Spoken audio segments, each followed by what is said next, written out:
All right, I'm back with another video of me cooking some stuff here in my kitchen. Today I'm gonna make a thing called a Spanish omelet, or Tortilla Española, which is one of my favorite all-time egg dishes, actually. So, started preheating some olive oil, but I've had some camera issues, so that needs to not be as hot. Whoopsie. I'll let that oil cool down real quick. So I want to make this video because I don't feel very good because I have come down with everyone's favorite plague for the second time. And the first time I had this was back in 2020. And I was one of, I didn't have horrible symptoms. And I'm really, lucky that nothing really bad happened to me. I didn't have a whole lot of like upper respiratory problems or things regarding that when I initially had this. But what it did do was absolutely destroy my sense of taste and smell. I ended up developing something called parosmia, which made a lot of foods and different smells just unbelievably vile. Like things either smelled like sewage a little bit, especially stuff with lots of like sulfur in it. So for about a year, I couldn't really eat eggs, and eggs are one of my all-time favorite things to eat. So in honor of getting this for a second time, which by the way, I feel relatively okay. I've been vaccinated and boosted, so that's helping out, get vaccinated. That I think has helped me out a lot, but just sort of as a little middle finger to this global plague and everything, I'm gonna make my favorite egg dish because I'm not gonna let it keep me down. I'm gonna keep eating eggs, and we're gonna just enjoy ourselves a little bit by making a Spanish omelet, or Tortilla Española. I actually had this for the first time. I was wandering abroad in Europe, and I was in London, and I was trying to find something to eat, and there was a little pop-up stand run by a very lovely Spanish couple who were making Spanish omelets with black pudding within the middle of it. And it was really, really, really good. And when I came back to the States, I wanted to get better at making it and just learn how to make it and kind of just have it again, because it's a really, really cool dish. It's almost like a frittata that's more involved. So let's go ahead and get that started. I'll put this back on the heat, as this needs to still be pretty warm on medium heat. That's fine. So this is going to be a semi-traditional way of doing it, not fully traditional, just because fully traditional involves shallow frying these potatoes and onions in olive oil, and I don't want to use that much oil. So what I'm going to do is I'm going to cut these onions right here. This is about 2 medium-sized to small-sized yellow onions into these little half circles, semicircles. And these are going to get a lot smaller as we cook them down, so don't let the size worry you too much. Oopsie, lost a couple there. A couple fallen soldiers. There we go. So when you're cutting a lot of onions, it's really important to have a very, very sharp knife. I'm not sure if I talked about that in the last one. I don't think I did. Did I even use onions in the last one? I think I did a little bit. But it keeps your eyes from getting all messed up from the different juices and whatnot. So always have a nice sharp knife, right? Here, where's a bowl? Use this green bowl.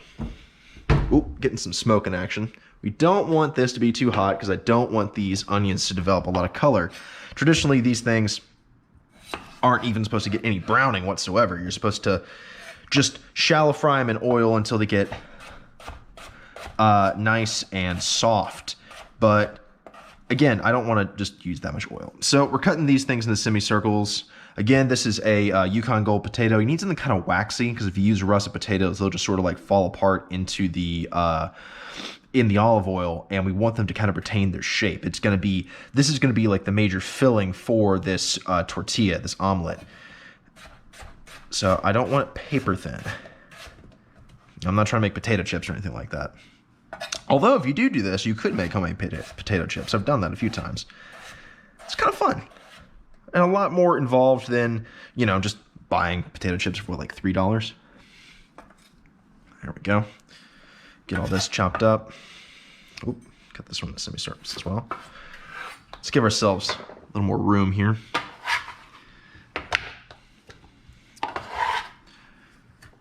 One of my favorite kitchen gadgets is a bench scraper. Really helps get things off the cutting board and not have to, you know, just pick it up individually and do that. But yeah, everybody, I'm sick as dog, but not nearly as bad as when I first had it back in 2020. This is recorded in 2022, beginning of 2022. When I first had it, it shut me down for about 4 weeks, honestly. I didn't even have that bad of symptoms, but it really, really just made me physically weak for quite a while. Here, we're gonna make these kind of similar sized here. And, you know, scary experience, and I got really lucky. It didn't have too many long-lasting effects that could really be, you know, incredibly harmful to me, except for, you know, inability to eat certain foods. That was like onions I couldn't have unless they were thoroughly cooked. I couldn't have raw onions. I really couldn't eat chicken either. Chicken tasted really funny to me. And eggs absolutely could not have. And to this day, it's still a little messed up. Like I can't eat eggs Benedict at all. There's something about the hollandaise sauce that's just disgusting. It just kind of tastes like sewage to me. So, you know, one of the people, I could have had a lot worse too. There's a lot of people who, it wasn't just, you know, a few things. People couldn't eat bread because it smelled like sewage to them. Okay. So this is going to take about, I'm going to give this a 5-minute head start to kind of cook down. And then we're going to add in our potatoes. And that's all going to cook down for quite a while, about 20-30 minutes, until everything is nice and soft and tender, because we're going to cook our eggs at the end, and those don't need to cook for very long. It'll be maybe a few minutes there, just until it kind of gets a solid shape. Add a little bit more olive oil. Again, this is supposed to shallow fry, which basically means, you know, you almost need like 2 cups of oil in here, and you submerge the onions and the potatoes. But then you'd have to strain it all out, and I don't really want to do that. That's kind of the more traditional way. Then again, when I had it while I was in London, it was just, you know, wasn't made like that, and it was served very quickly, served hot, where I think traditionally, if you went to a tapas bar, this would almost be served like lukewarm to cold, which I've had it both ways. I've eaten this warm, I've eaten this cold. I don't mind it either way. Now, one thing we're going to have to be careful about, we need to keep moving this. We don't want it to develop too much golden exterior, right? We want this to be nice and soft. So one way we can keep this from browning too much is if it starts to brown too much, I'm going to add in a little splash of this white wine. You can use water too, but I think I kind of like having the wine flavor in there. It's a nice dry wine, a Sauvignon Blanc. Nice in a sense. It's not that expensive. Actually, one thing I've noticed is a lot of white wines from New Zealand just taste, like, even if they're on the cheaper end, taste as good as some of the higher end equivalents. I don't know what it is.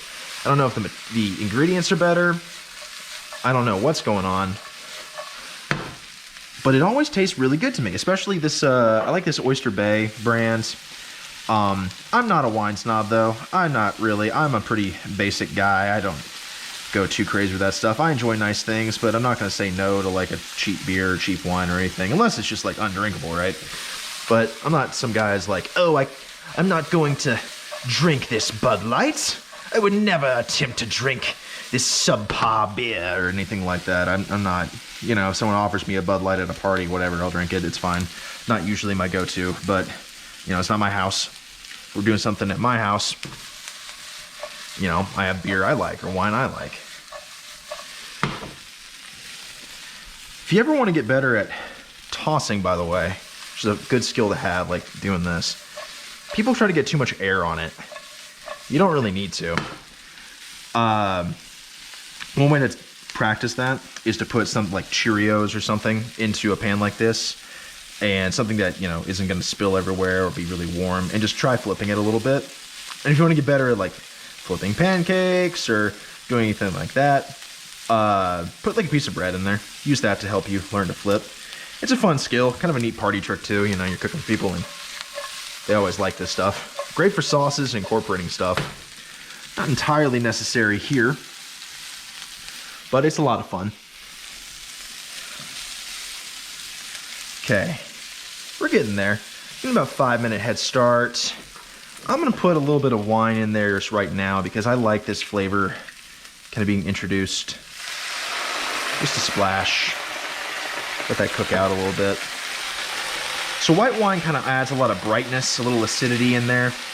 These onions are gonna be very sweet, so I didn't want to add in the very sweet wine. A nice dry wine will do the trick just fine. You know, keep things from getting too brown. You could brown it. I mean, it's not going to hurt anything. But I'm trying to get a nice, very soft texture. These onions are going to be really sweet once they're cooked down. I mean, not sugary sweet, but onions do have actually a lot of sugar in them compared to other vegetables. So they're going to add in a lot of the sweetness. We're going to get a lot of the meaty texture, meaty taste from the eggs, and we'll get some nice stuff going on with the potatoes, some nice starchiness.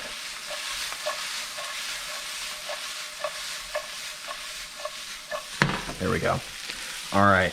Also, fun fact, I bought this pan, or got this pan, it was actually a gift, solely to do egg dishes. Because I have a nonstick that I've just kind of destroyed over the years. Like, you don't destroy it, but you use a nonstick for so long that it eventually loses its nonstick. That's just sort of how it goes. And it was starting to have eggs stick to it, and it was getting to be really annoying. So this pan only gets used for egg dishes. Yes, I'm sauteing onions, and we'll saute potatoes here in a bit, but it's going to be an egg dish that absolutely cannot stick. Otherwise, it's ruined. You'll see what I mean in a little bit. All right, that's been about a 5-minute head start-ish. So we're going to go ahead and add in a little more olive oil. You can't really have too much olive oil with this one. Again, it's supposed to have just a stupid amount of olive oil. We're going to add in our potatoes. And let this all cook down for like 20 minutes. So I'm going to be sitting here stirring for quite a while. But I'm not going to make you sit here for that. So we're going to be back in about, I don't know, 20, 30 minutes. But I'm going to try like a little editing thing because I had a friend tell me my transitions needed work. So we're going to be back. This is going to be sauteed and nice and soft in 1, 2, 3. Bad snap, but we're back. All right, so it's been about 20, 25 minutes. Couple things I noticed. One, I cut these even a little too thick. Maybe just a hair thinner would have sped up the cooking process. Also, if you're doing this at home, this required quite a few little splashes of wine or water. Actually had to switch to water because I ran out of wine to make sure that things weren't browning. Honestly, it doesn't really matter if it browns a little bit, but I'm looking for more of a kind of caramelized versus browned onion thing going on here. The potatoes are cooked through. I've reduced the heat down a little bit because we're going to add this to our egg mixture. Let's see here. You can actually really see this texture right now. This is just such like, it's almost like jelly here and there. It's really, really cool. And, oh, it smells so good. The white wine was definitely, I think, a good call. Not just using water, but adding in that little splash of acidity. I added a dash of salt as well, just because I like to season the individual parts, just so we can kind of get the flavor everywhere we need it to be. So we're going to go ahead and add this to our egg mixture, and it's going to kind of bring that up to temperature as well. So I'll go ahead and do that. That right there. Get everything incorporated. So, do all that. Crank this back up to about medium-low. I don't want it to be, this is going to take a second to cook. Sorry, the lighting is very poor. Let's do that right here.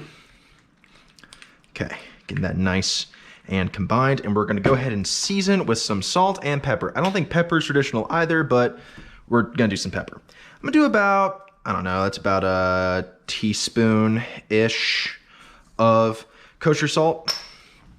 And a couple cracks of fresh black pepper. So you see all around people on the internet, chefs in general, always using kosher salt versus table salt. And they kind of explain it like, I think one of the typical reasons is, oh, it's pinchable.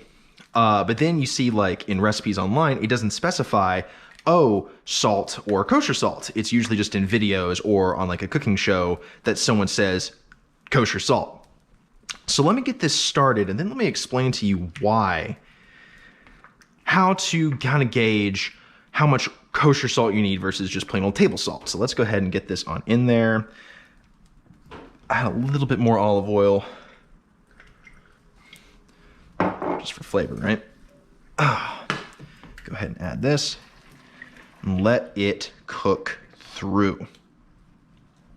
You can really see how much volume we lost with the potatoes and onions. Got quite a bit smaller. So got that medium-low heat. This thing runs a little hot, so I'm gonna keep an eye on this as best I can. Set that right there. So let me kind of explain, take my little phone here so I know what I'm doing.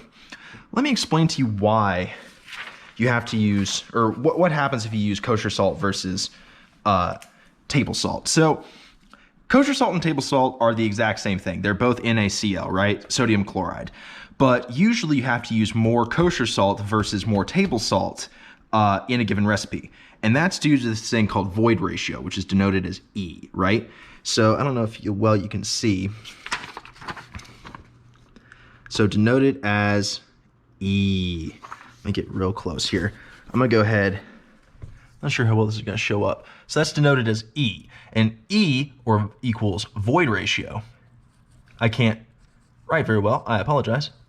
Void ratio, which is equal to the volume of voids over the volume of solids.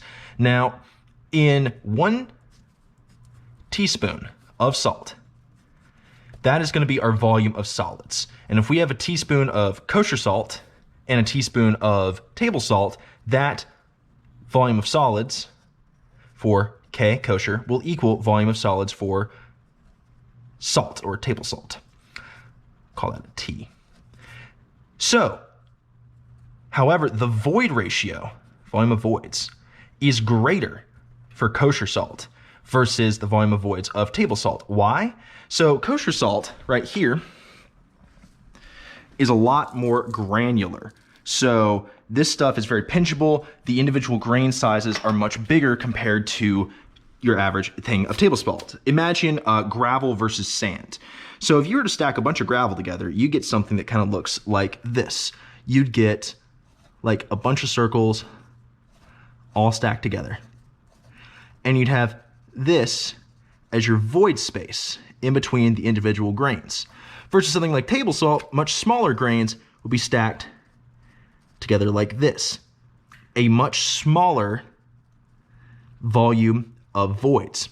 So the ratio for kosher salt, if you wanted its void ratio to equal table salt's void ratio, we would have to increase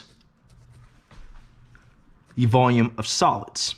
Because if we wanted VVK over VSK to equal VVT over VST, where VSK equals VST, that means that VVK would have to increase. How do we increase the volume of voids? No, sorry, not volume of voids.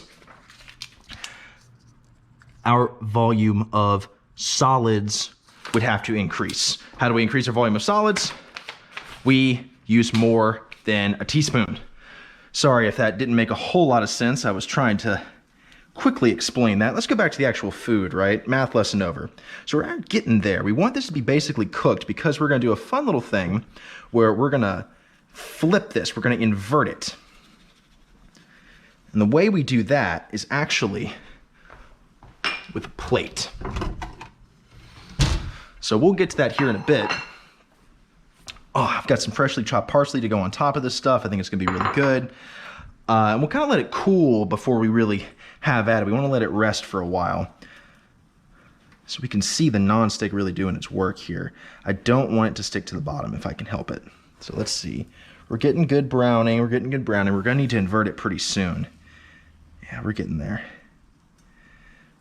It cooked through pretty well if I can help it.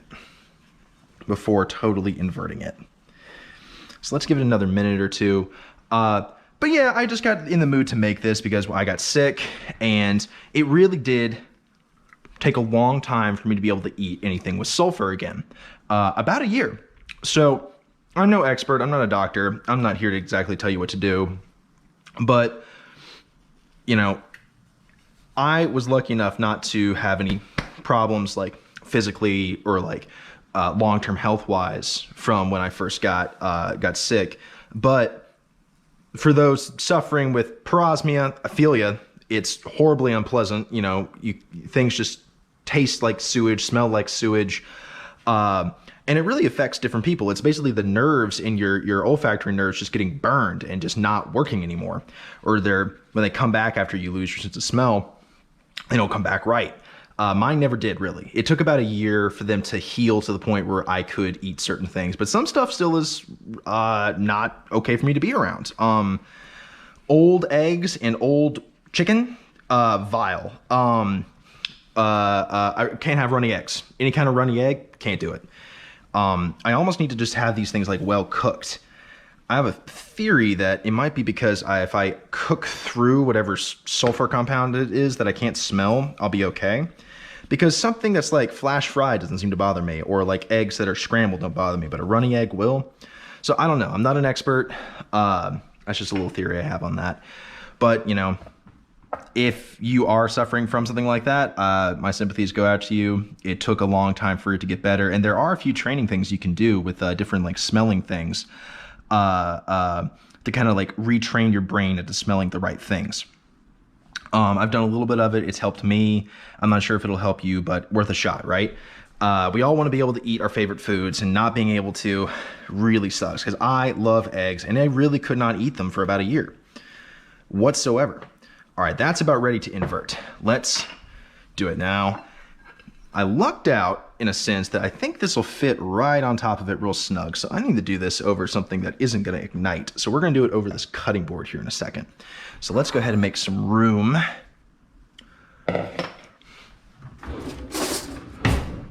Set that right here, right? So we're going to put this right on top. Technically, you're supposed to do something that's larger than the pan, but I don't have any plates that are larger than the pan, so it's just going to get crushed a little bit. Oh, it is. It's like perfectly sized. Oh my word. Okay. We're gonna invert it. All right. Here we go. Oh. Okay. Okay. Wow. Oh, I'm so happy. That looks beautiful. It looks beautiful. Okay, so slide that back in. Okay. There we go.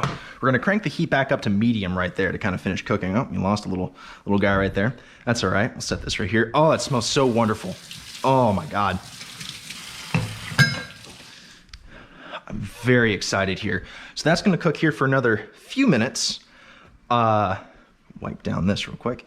That's gonna cook down, kind of get nice and kind of the same color on the opposite side, right? Just look at that real quick. Oh my word. Oh, this is gonna be so good. I'm so excited. I haven't had this in a while.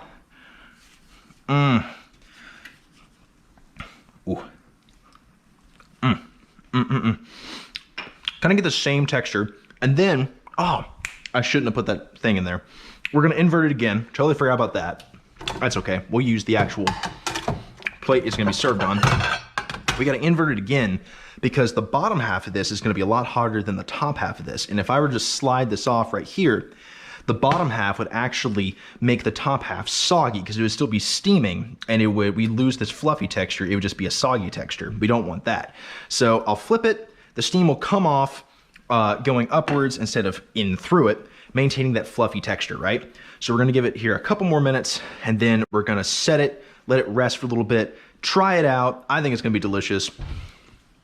And I don't know, I'm just excited to make this again. And also just kind of a big, you know, double middle finger to this, you know, global plague, fun stuff. I can eat eggs now, you son of a bitch. So this is what we're gonna do. We're gonna enjoy this. We're gonna enjoy this because you can't let the man keep you down. How we doing color-wise?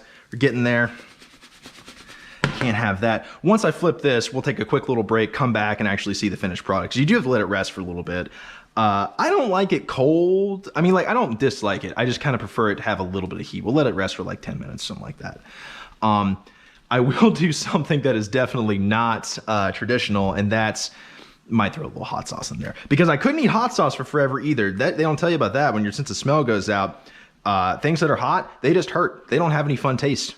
So, you know, we're gonna just do everything to get back at being sick.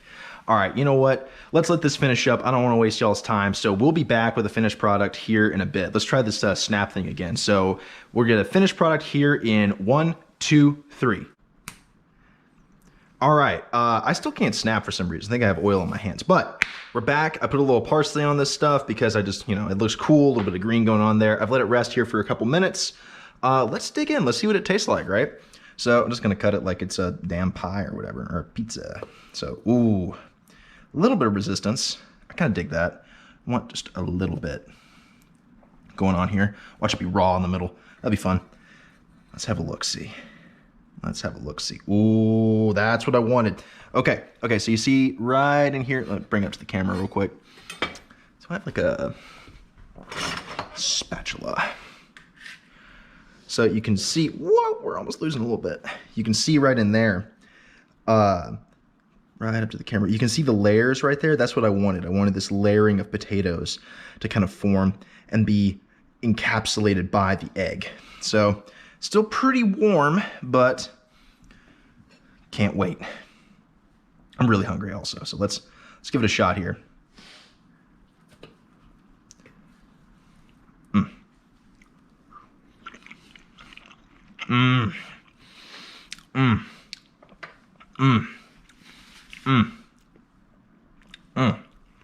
That's good. That's good. That's really good. So it's actually a lot sweeter than you think. But in that onion way, like French onion soup is like a little bit of sweet. It's so good. It's so good. I love the texture. I'm gonna use this to cut it, right? Have to have another bite real quick. Oh my God, that's so good. Okay, so I'm actually really proud of this. I think I nailed it. Texture-wise, awesome. I think the color looks great. I probably browned things here a little too much when I was sauteing, but you know what? You know what? That's okay. It can't be perfect, but oh my goodness, that's so good. I'm so happy I did the wine. It adds a little bit of that like brightness, a little bit of acidity. You don't want things to be one-dimensional. So, you know, if you've got salt from our kosher salt, little experiment right there. Remember, use more kosher salt than table salt if you want an equivalent amount of saltiness. It's easier to use because it's pinchable. And it's actually, fun fact, it's since you need more of it to reach that same level of saltiness as table salt, it's easier to fine tune your salt levels in a dish using kosher salt. Probably one of the main reasons why a lot of professional chefs use it. So we got your salt, we've got our fat from the olive oil, we've got acid from a little bit from the onion actually, and also from the white wine, and we've got heat just from cooking it and everything. And you know, those four things are really like the basics for a really good balanced dish. And we've got this like egg texture, so good. I can eat you. I beat it. I got the sense to eat this back again. Took forever, but here we are. So good. I'm gonna put a little hot sauce on this off camera, one, so I don't upset any true Spaniards out there by defiling their dish any further, but also because I really like it. All right, well, thanks for joining me on this one. Hopefully I get better at this if I keep making these. I think the next dish I make might be, I want to do something that's kind of more involved, but it might be one I've done before in the past, just to show off a couple of like some custom recipes I've made in years prior. Well, thanks for tuning in, and I hope everyone has a wonderful day.